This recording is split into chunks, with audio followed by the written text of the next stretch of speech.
Hello friends, welcome to the next video. In this video, we will start doing problems which contains inequality and modulus both. So पहला question है हमारा modulus of x is greater than equal to 5. अब इस तरीके के questions में हम करते क्या हैं एक्चुअल में. पहला केस लेते हैं हम, केस वन हमारा क्या कहता है कि अगर x की value greater than equal to 0 है तब क्या होगा. हमने सीखा है मॉड्यूलस फंक्शन की डेफिनेशन में कि अगर x की वैल्यू पॉजिटिव है या 0 के इक्वल है तब ये एज इट इज़ बाहर निकल जाता है. तब हमारी प्रॉब्लम क्या बन जाती है, x greater than equal to 5. ठीक है. केस टू हमारा क्या बोलता है, केस टू हमारा बोलता है कि अगर x लेस देन 0 है तब minus of x is greater than equal to 5, यानी कि x is less than equal to -5. अब हमें इनको सॉल्व करना है कि x अगर 0 से बड़ा है, इसका मतलब क्या होता है, इन दोनों को हम एक ही नंबर लाइन पे शो करते हैं. 0 है और 5 है. एक तरफ आपने बोला कि 0 से बड़ी, यानी कि 0 से बड़ी ये वाली वैल्यूज़ हो गई सारी, और एक तरफ आपने बोला कि x greater than equal to 5, ये वाली चीज़ें. तो इंटरसेक्शन क्या आता है हमारा, 5 से इन्फिनिटी.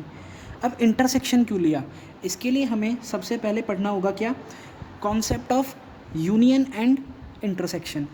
कि आप इंटरसेक्शन कब लेते हो, कोई भी मान लो फंक्शन है y is equals to f of x, कुछ भी फंक्शन है, हमने दो सॉल्यूशन है हमारे पास, दो सॉल्यूशन एरियाज़ हैं, एक है a और एक है b. अगर a और b दोनों में से मतलब कोई भी इसको सेटिस्फाई कर रहा है, जैसे कि ए भी इसको सेटिस्फाई करता है, बी भी सेटिस्फाई करता है.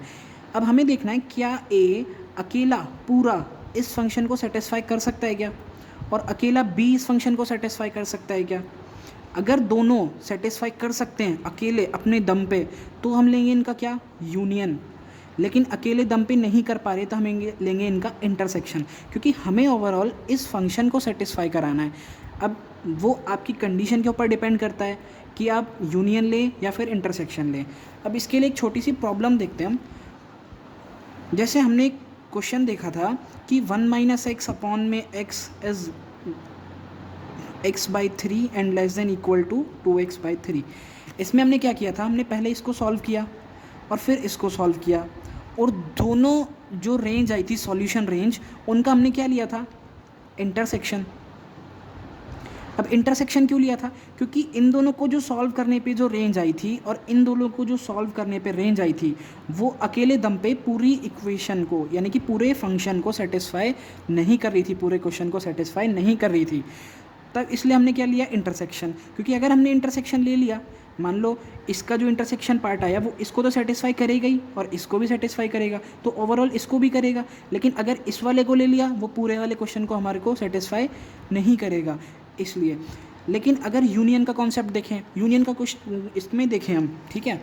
अब ये क्वेश्चन आ गया हमारा, x is greater than equal to 5 और x greater than equal to 0. अब इसमें सॉल्यूशन एरिया का इंटरसेक्शन पॉइंट क्या आया, 5 से इन्फिनिटी. दूसरा देखें हम, x less than 0, x less than 0 ये वाला पार्ट, और x less than equal to -5 से इस तरफ. अब इंटरसेक्शन पॉइंट, इंटरसेक्शन सेक्शन ये आया, तो हम बोल सकते हैं इसका आंसर क्या होगा, -∞ से -5. अब देखें, अब आप खुद दिमाग लगाइए, इन दोनों का इंटरसेक्शन होना चाहिए या यूनियन होना चाहिए. मेरे हिसाब से यूनियन होना चाहिए. क्यों, क्योंकि ये अकेला अपने दम पे इसको सेटिस्फाई कर सकता है. आप कोई भी वैल्यू रखिए ये सेटिस्फाई करेगा इसको, और इसमें से रखिए आप तो इसको भी सेटिस्फाई करेगा. ठीक है, तो अब ये भी सेटिस्फाई कर रहा है, ये भी सेटिस्फाई कर रहा है, तो इन दोनों का क्या होगा, यूनियन. तो आंसर क्या होगा हमारा इस क्वेश्चन का, -∞ से -5 यूनियन 5 से इन्फिनिटी. ये हो गया हमारा आंसर. अब इस सवाल को देखते हैं. Modulus of x is less than 5, equal to का साइन नहीं है इसमें. तब हम क्या करेंगे, इसमें पहला केस हमारा, क्या होगा, if x greater than equal to 0। अब x greater than equal to के क्वेश्चन में हमारा केस में हमारा क्वेश्चन क्या बन जाता है, x लेस देन 5। अब इन दोनों का क्या लेंगे हम, इंटरसेक्शन लें, 0 से बड़ा और 5 से छोटा, तो इंटरसेक्शन आता है ये वाला। ये क्या है, क्लोज इंटरवल 0 से ओपन इंटरवल 5। अब अगर केस देखें हम second, if x less than 0, तब हमारा क्वेश्चन क्या बनता है, minus of x is less than 5, यानी कि x इज़ ग्रेटर देन -5। ध्यान से देखिए इस चीज़ को, बहुत काम की चीज़ है ये, x इज़ ग्रेटर देन -5। अब इन दोनों का इंटरसेक्शन लें हम, x लेस देन 0 यानी कि ये वाला पोर्शन, और x ग्रेटर देन -5 से ग्रेटर पार्ट ये रहा, तो ये आ गया हमारा इंटरसेक्शन। तो ये क्या है हमारा इसका आंसर, -5 से 0, दोनों पे ओपन ब्रैकेट। अब सेम अभी सीखा था पिछले क्वेश्चन में, इन दोनों का क्या होगा, यूनियन। तो आंसर क्या होगा, -5 से 0 यूनियन 0 से 5। अब इन दोनों का यूनियन कैसे लें, अब इस वाले में क्या था, 0 इंक्लूडेड था, यानी कि 0 आंसर में है। अब इंटरसेक्शन लेंगे तो ये गायब नहीं होगा, हमको यूनियन करना है, यानी कि जोड़ना है। अब एक तरफ 0 है, यानी कि ये वाला पार्ट था हमारा 0 से 5, इसमें क्लोज इंटरवल था, तो 0 इसमें तो है लेकिन इसमें नहीं है। अब यूनियन है, जोड़ेंगे तो दोनों जुड़ जाएंगे, तो इस आंसर को हम ओवरऑल क्या बोल सकते हैं, -5 से 5, ओपन इंटरवल दोनों तरफ। अगला क्वेश्चन है, modulus of x greater than equal to -5, find the solution range of x। अब इस क्वेश्चन को एक बार ध्यान से देखिए, ये बोल क्या रहा है, modulus of x greater than equal to -5, negative चीज़ से हमेशा बड़ा होगा क्या। हमने बोला मॉड्यूलस ऑफ x हमेशा 0 से बड़ा होता है, अगर 0 से बड़ा है तो ऑब्वियस सी बात है किसी भी नेगेटिव नंबर से भी हमेशा बड़ा ही होगा, तो डिपेंड ही नहीं करता हम अंदर क्या डाल रहे हैं। तो x बिलोंग्स टू r इसका आंसर है। आप कुछ भी डालिए, जो भी रियल नंबर के सेट में से, नंबर लाइन पे से कुछ भी उठा के इसमें डालिए, ये हमेशा इस क्वेश्चन को सेटिस्फाई करेगा, इसमें कुछ सॉल्व करने वाली बात है ही नहीं। अब अगला क्वेश्चन देखें, modulus of x is less than -5। फिर ये बेवकूफ़ों वाला सवाल दिया है जिसने भी दिया है कि modulus of x less than -5। हम बार बार बोलते बोलते पागल हो गए कि modulus of x is always greater than 0। अब 0 से बड़ा है तो किसी नेगेटिव संख्या से छोटा कैसे हो सकता है। अब नेगेटिव -5 से छोटा क्या होता है, -6, -7, -8, -10, -100, -1000, -infinity, ये चीज़ें तो कभी आ ही नहीं रहा। आप x में कुछ भी डाल लो, -5 से छोटा तो कभी आएगा ही नहीं। सो x की कोई भी ऐसी वैल्यू नहीं है जो इस इनइक्वालिटी को सेटिस्फाई कर सके, तो x बिलोंग्स टू 5। अभी 5 का मतलब क्या होता है, मतलब कोई भी ऐसा आंसर इस दुनिया में एग्जिस्ट नहीं करता जिससे कि ये इनइक्वालिटी सेटिस्फाई हो जाए। सो अब 4 क्वेश्चन जो हमने किए हैं लास्ट वाले, इनसे हम एक रिजल्ट निकाल सकते हैं। क्या, ध्यान से देखना कि अगर a की value greater than equal to 0 है तो हमारे पास 2 रिजल्ट्स एग्जिस्ट करते हैं। क्या, if modulus of x is greater then a, तो इसका सॉल्यूशन रेंज क्या आता है, -∞ से -a यूनियन a से इन्फिनिटी। और अगर modulus of x is less then a question आता है हमारा, तो सॉल्यूशन रेंज क्या होता है, -a से a। इस बात को बिल्कुल अच्छी तरह ध्यान में रखें क्योंकि टाइम बचाने के लिए बहुत ज़्यादा काम आएगा। अब अगर इन्हीं में मैं इक्वल टू का साइन लगा दूँ, ग्रेटर देन इक्वल टू का, तो ये a वाली साइडों पे क्लोज ब्रैकेट आ जाएगा, सेम इसमें आ जाएगा, कोई दिक्कत वाली बात नहीं है। हमारा नेक्स्ट क्वेश्चन है, modulus of x - 4 is greater than equal to 2। अभी पहले रिजल्ट देखा हमने जस्ट 1 मिनट पहले कि मॉड्यूलस ऑफ x अगर a से बड़ा है तब -∞ से -a यूनियन a से इन्फिनिटी। अब यहाँ पे x की जगह क्या आ गया, x - 4, तो मैं बोल सकता हूँ कि जो x - 4 इसमें क्या था, modulus of x greater than a है तो x बिलोंग करता है माइनस इन्फिनिटी से माइनस ए यूनियन ए से इन्फिनिटी। तो इस वाले में क्या होगा, जहाँ जहाँ x है वहाँ वहाँ x माइनस 4 है, तो x minus 4 belongs to minus infinity से 2 यूनियन माइनस 2 यूनियन 2 से इन्फिनिटी। अब हमें तो x का रेंज चाहिए, x का आंसर चाहिए हमें, तो x कौन सी रेंज में लाई करता है। अभी क्या करेंगे, -4 हर तरफ जोड़ देंगे इसको। अब इन्फिनिटी में जोड़ने पे तो कुछ फ़र्क पड़ेगा ही नहीं क्योंकि इन्फिनिटी एक समंदर है, ठीक है। तो x बिलोंग्स टू, अब ये -4 उधर जाके +4 हो जाता है, हमने सीखा ये चीज़। माइनस इन्फिनिटी तो as it is minus infinity से, अभी -2 में +4 जुड़ जाएगा तो 2 यूनियन, अब ये -4 है उधर जाके +4 हो जाएगा तो 6 और ये एज इट इज़ इन्फिनिटी। ये हो गया हमारा आंसर। अब सेम सवाल को हम दूसरे तरीके से ट्राई करते हैं। अब इस क्वेश्चन में देखें तो केस 1 हमारा क्या हो जाता है कि x minus 4 greater than equal to 0, यानी कि x greater than equal to 4। तब हमारा क्वेश्चन क्या बनता है, x minus 4 is greater than equal to 2, यानी कि x greater than equal to 6। तो इन दोनों कंडीशंस का हम क्या लेते हैं, इंटरसेक्शन। x 4 से बड़ा यानी कि 4 से बड़ा कुछ इस तरीके से, और x 6 से बड़ा कुछ इस तरीके से।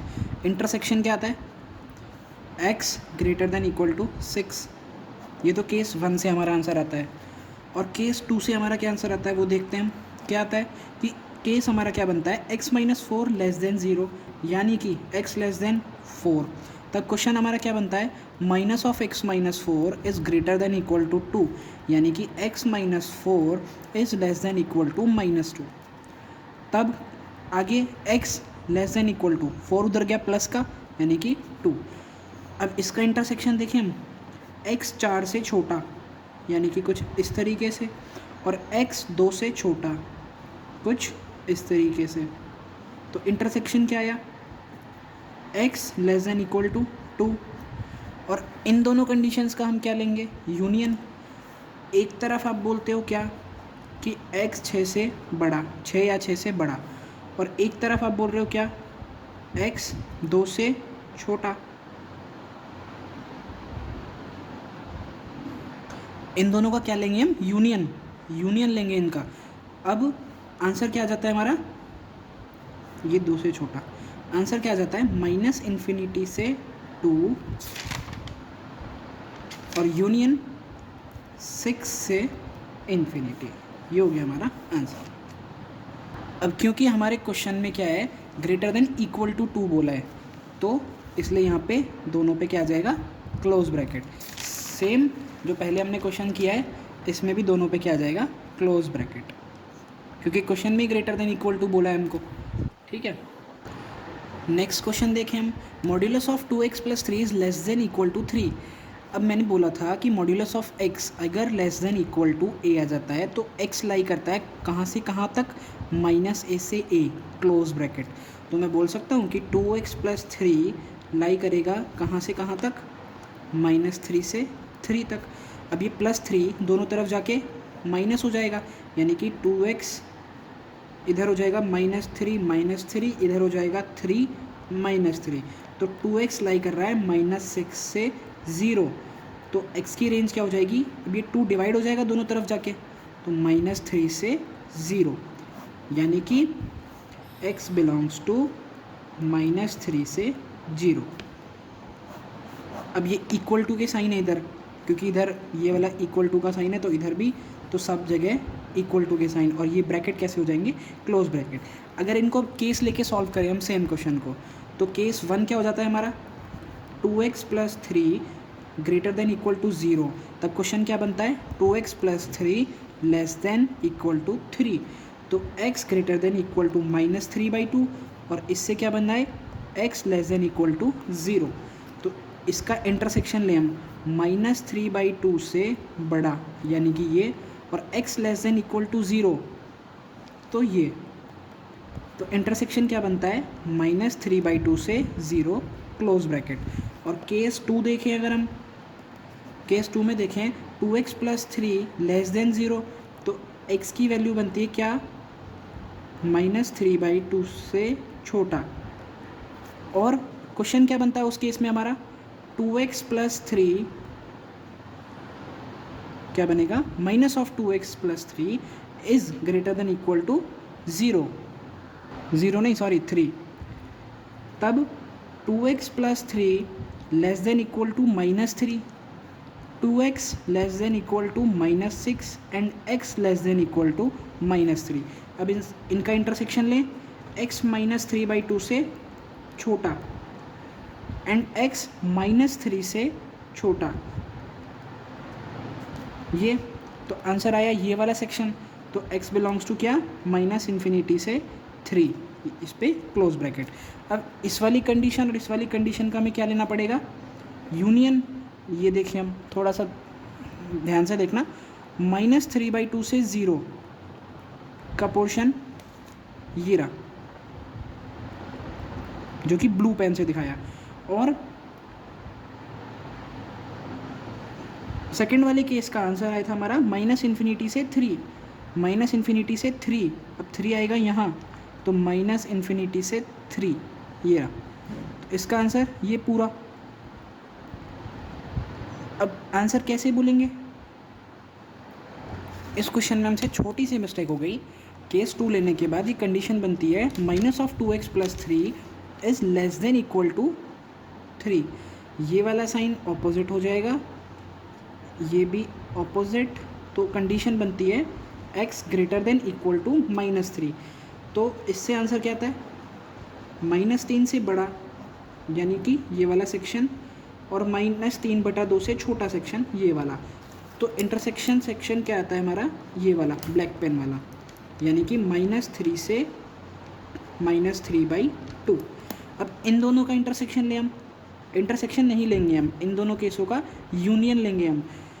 तो ये देखें, -3/2 से 0 और -3 से -3/2, -3 से -3/2, ये सारा सेक्शन जुड़ेगा आपस में, तो आंसर क्या आ जाएगा, -3 से 0, दैट इज़ आंसर। ये भी सेम आया था और ये भी सेम आया।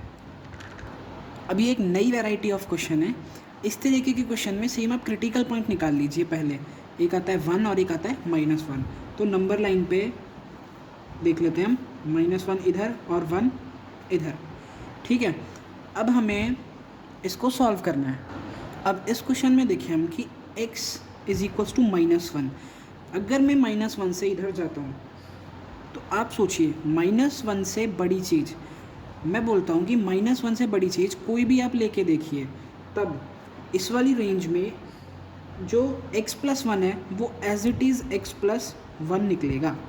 सोच के देखिए आप, क्यों, क्योंकि अगर -1 से कोई भी बड़ी वैल्यू होती है तो ये अंदर वाली चीज़ पॉजिटिव होगी, और पॉजिटिव चीज़ ऐसे ही निकलेगी बाहर, और इस तरफ की कोई वैल्यू लूँ मैं -1 से कोई छोटी वैल्यू, तो ये अंदर वाली चीज़ बनेगी नेगेटिव, और नेगेटिव चीज़ से मल्टीप्लाई होगी आएगी -1 से, तो -(x+1).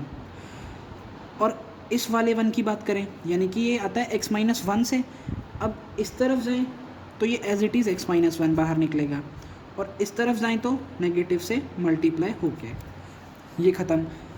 अब बात लेते हैं केस 1 की। केस 1 क्या लेते हैं हम, ये वाला, अगर x बिलोंग्स टू -इन्फिनिटी से -1, ये वाला केस लेते हैं, ओपन ब्रैकेट लेंगे हम, ठीक है। अगर इस केस की बात करें तो ये वाला मॉड किस तरीके से खुलता है, ये लिख रखा है -(x+1), एंड ये सेकंड वाला मोड कैसे खुलता है इस वाली रेंज में, ये बता रखा है ((x-1) is equals to 2, -(x-1) -(x+1) is equals to 2, 1 से 1 कट गया, -2x is equals to 2 and x is equals to -1। x is equals to -1 इस रेंज में है ही नहीं, क्योंकि हमने लिया था -इन्फिनिटी से -1, जो मैंने बताया था कि ये वाला जो सेक्शन खोलते हैं हम x+1 greater than equal to 0, यानी कि x greater than equal to -1। तो जब x greater than equal to -1 वाला सेक्शन आएगा तब हम इस एक को इंक्लूड करेंगे, यानी कि ये वाला जो क्रिटिकल पॉइंट है ये हमेशा अपने राइट वाली जो रेंज आती है इसमें इंक्लूड होके सॉल्व होता है, ये 1 इस वाली रेंज में सॉल्व होगा, ठीक है। तो ये तो इंटरसेक्शन हुआ ही नहीं, एक तरफ आप बोल रहे हो माइनस इन्फिनिटी से -1, यानी कि -1 से छोटी संख्या। अब -1 तो इसमें इंक्लूड है ही नहीं, तो ये आंसर हमारा हो ही नहीं सकता। केस 2 की बात करें हम, केस 2 में क्या है, मॉड्यूलस ऑफ x, अब इस वाले में क्या लेंगे हम रेंज, x बिलोंग्स टू -1 से 1। अब x बिलोंग्स टू -1 से 1 में -1 इंक्लूड आएगा, क्योंकि इस वाली रेंज में ये वाला इंक्लूडेड साइन आएगा, ठीक है। अब इस रेंज में ये वाला मॉड्यूलस किस तरीके से खुलता है, प्लस होके x+1, और ये वाला मॉड्यूलस खुलता है नेगेटिव से मल्टीप्लाई होके, तो x-1 इज इक्वल्स टू 2। तब x+1 minus x+1 is equals to 2, x से x कट गया, 2 इज इक्वल्स टू 2। अब इसका मतलब क्या होता है कि ये रेंज है, इसका हर पॉइंट इस वाली इनइक्वालिटी को सेटिस्फाई करता है, तो आंसर क्या आएगा, -1 से 1, ठीक है। अब लेते हैं हम केस नंबर 3। केस नंबर 3 हमारा क्या बोलता है, if x greater than equal to 1 है।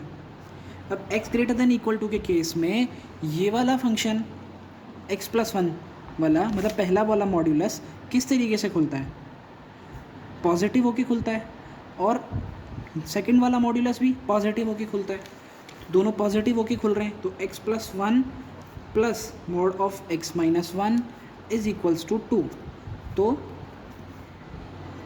ये तो पॉजिटिव होके खुले दोनों, तो x+1 plus x-1 is equals to 2, तो 2x इज इक्वल्स टू 2 और x इज इक्वल्स टू 1। अब ये इस वाली रेंज में आ रहा है, तो x is equals to 1 is solution. अब तीनों जो आंसर आए थे उनका हम यूनियन लेते हैं। पहले में कोई वैल्यू निकली नहीं थी, सेकंड में निकली थी -1 क्लोज ब्रैकेट से 1 ओपन ब्रैकेट यूनियन 1, ये यूनियन का बताया था आपको। ये एक सिंपल सिर्फ एक वैल्यू है, कोई रेंज नहीं है ये। तो अब इसमें इसको जोड़ देंगे तो -1 पे क्या आ जाएगा, क्लोज ब्रैकेट, तो आंसर क्या हो जाएगा, -1 से 1। सो इस वीडियो में इतना ही। अगर कुछ डाउट होता है आपको तो कमेंट सेशन में कमेंट करके बताइए, और मिलते हैं नेक्स्ट वीडियो में। बाय।